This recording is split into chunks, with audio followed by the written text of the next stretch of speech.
اللہ تعالیٰ نے حضرت یوشع علیہ السلام کے لیے جنگ کے دوران سورج کے غروب ہونے کو کچھ وقت کے لیے روک دیا تھا۔ یہ واقعہ اس وقت پیش آیا جب حضرت یوشع علیہ السلام بنی اسرائیل کے ایک نبی اور حضرت موسیٰ علیہ السلام کے جانشین کے طور پر ایک بڑی جنگ کی قیادت کر رہے تھے۔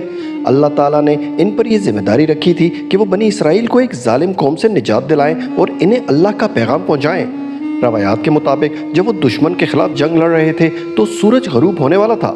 اگر رات ہو جاتی تو دشمن فرار ہو سکتا تھا یا جنگ رک جاتی۔ حضرت یوشع علیہ السلام نے اللہ تعالیٰ سے دعا کی کہ سورج کو کچھ دیر کے لیے غروب ہونے سے روک دیا جائے تاکہ وہ جنگ مکمل کر سکیں اور اللہ کے دین کو غالب کیا جا سکے۔